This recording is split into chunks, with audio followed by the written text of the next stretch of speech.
to feel less deprivation when I'm budgeting and more intentional about my spending. Hi everyone, Roxanne here from FinanceRocks.com.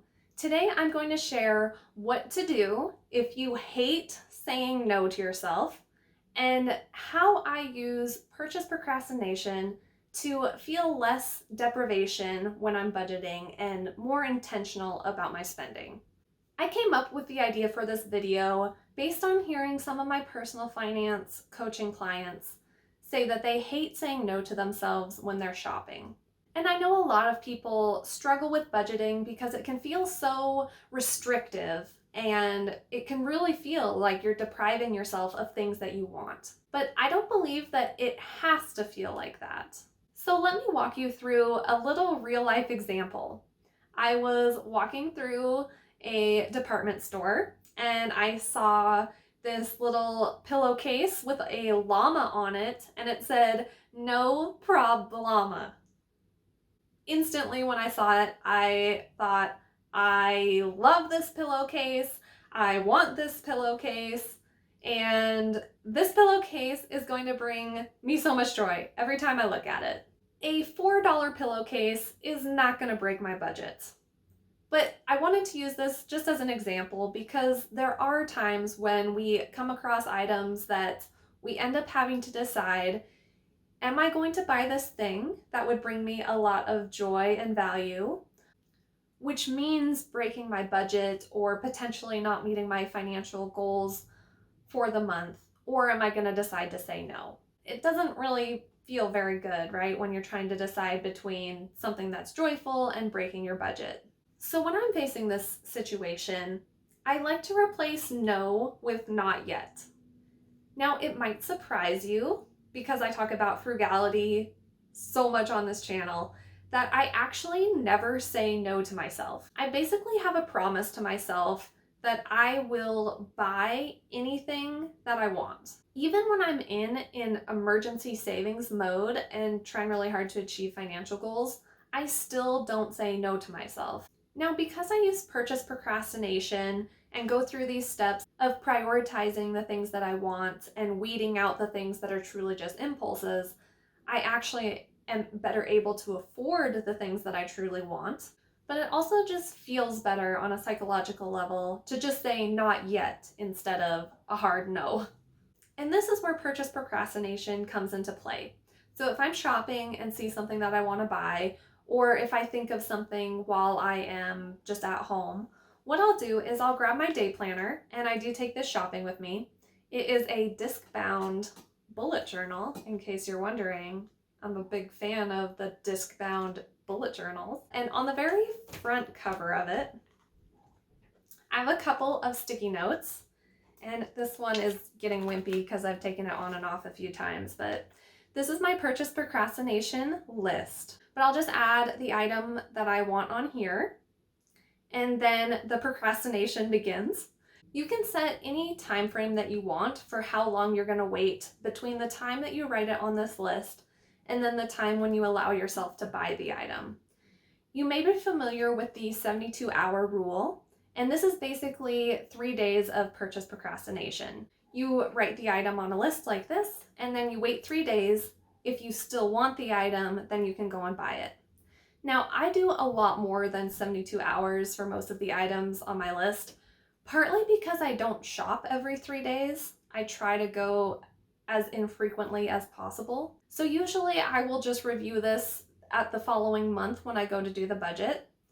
And then, but even then, I don't always need the item right away, or I'll prioritize and then just pick certain ones that I want to buy now and just leave the other ones on the list for the time being. And so some of these are old. Some of these are from 2018 and I still haven't purchased them yet. And it's 2020. So a little more than 72 hours. Now, I did want to say I am not a finance robot, despite what comments you may have read on the internet. I did get accused in a finance forum one time about being a finance robot, so this does not work for me 100% of the time. Just like with anything else, there's times where I'm unable to delay gratification. And in fact, the example of the no problema pillowcase is an example of a time that I just made the impulse purchase. So not 100% of the time, probably like 90% of the time, I'm able to write it on the list though and use purchase procrastination. What can I say? I just have a problema saying no to llamas. So why are the 72-hour rule and purchase procrastination so effective at helping me save money? The first reason is that if you have a cooling off period, it helps you to see which of the items that you wanted to buy are impulses and which of the items are things that you truly want. I am amazed at the times where I'll write something on my list and then after a little while I'm just like, oh, I don't really want that badly. There are other things on this list that I'd like more. So it helps give you a little bit of breathing room between the impulse and then actually making the decision, which just helps make better decisions. The second reason I believe this is really effective is then I can prioritize my list of wants against each other. You know, when you are in the store and you say, I want this, it's binary. I want this or I don't. And in that case, you want it. But when you have a list of all of the things that you want, then it becomes, which of these things do I want more? Which of these things do I want less? And this is where purchase procrastination ties back into the not yet strategy. If you tell yourself that you can have whatever you want, then it just becomes a question of when is the right time to buy this? There have been times where I have had big financial goals and I've delayed purchases for longer. And then there are times when things are pretty stable and I purchase things in a more timely manner. It just kind of depends on where I'm at and what I want to prioritize. And having this list does help when I'm actually budgeting, because then I can actually work items into the budget, decide, is this a June budget item? Is this a July budget item? Is it a 2021 budget item? And I actually wrote an entire blog post a while ago about all the reasons why I love purchase procrastination so much. I will go ahead and link that below so that you can read it. It's called Leverage Procrastination to Save Money. And it just delights me that I can use procrastination to actually benefit myself, since I've struggled with procrastination in tasks and homework and project management my whole life. So the fact that I can use it to help me save money, it just makes me so happy that I can actually leverage my procrastination into good. So I'm going to share the link, but I just wanted to share a few of them here in the video so that way you kind of get the gist or some of the key reasons that I think purchase procrastination is so helpful. 1, it helps to manage impulse spending. So this is basically a system of controlled, delayed gratification. The second reason, like I mentioned, sometimes my mind will change and then I save money because I decided, oh, I legitimately just don't really want that thing. It was just an impulse. The third is better budgeting. It helps me to not wreck the current budget, and it also gives me more information when I'm doing future budgets to make them more accurate. So it's a win-win from a budgeting perspective. And of course, that only applies if you do wait until the following month to purchase the item instead of just doing the 72-hour rule. The fourth benefit, it allows me time to find alternatives. So we had a wobbly pizza cutter for a long time that we really hated, and it just would like wobble back and forth when it just wasn't a good pizza cutter. It was a cheap pizza cutter and we didn't really like it. I wrote pizza cutter on my list. I had it on my list for a while. And then one of my friends mentioned one time that you can actually use kitchen scissors to cut pizza into slices. So we tried that out and we actually love it. So, we have actually a nice pair of kitchen shears. We just used those. We got rid of that pizza cutter that we hated and ended up not needing to buy a pizza cutter. So it allows me to find alternatives other than that item. And it also pairs well with another strategy that I use, which is thrift first. So I don't do this with every item. Some things I just like to buy new. There are some items that are really easy to find secondhand that are in great shape. Actually, on my older purchase procrastination list, which I will throw up on the screen here as well. I'm sorry it's messy. This was actually the tidied up version of this list. You might notice that it says thrift/garage on the top. And the reason for that is because I will read my purchase procrastination list before I go thrift shopping or garage sailing to remember what things that I've wanted to buy. And then a lot of the times I can find a nicer version of that item for less money.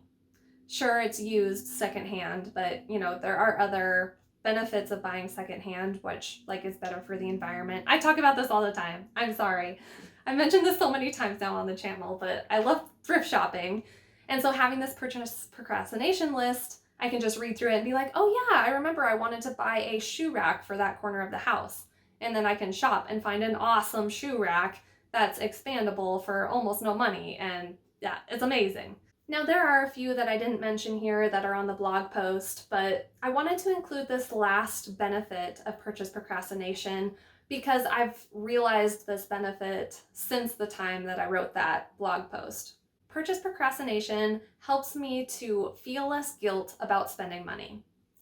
I have mentioned on here before that I struggle a lot with feeling guilt whenever I am buying something that is a want instead of a need. Intellectually, I know that I want to spend money on necessities, things that I want, charitable giving, and education. Those are the things that matter to me that I want to be able to spend money on. But I developed this habit of always feeling guilt when I bought things that were non-necessities.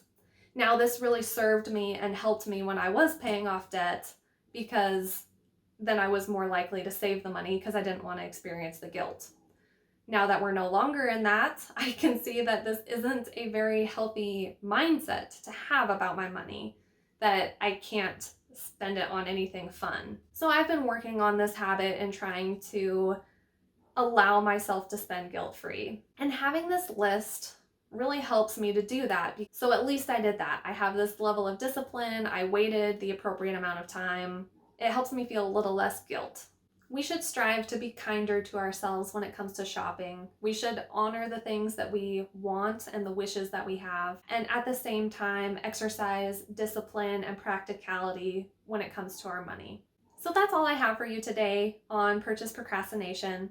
I would love to hear in the comment section below, do you use the 72-hour rule, purchase procrastination, or some other kind of procrastination? And then I always ask at the end of my personal finance coaching sessions, what was the most helpful takeaway from this call? So I'd love to ask you that as well. What was the most helpful takeaway from this video? Were there any ideas that were new to you that you haven't heard of before? Like this video and subscribe to my channel. I create new videos every Friday, all about paying off debt, saving more money, and finding confidence and joy in our finances. Until next time, I hope your finances rock. If it works, then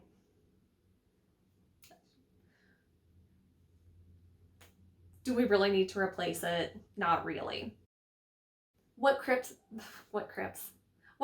do you have for procrastinating? Oh God, okay.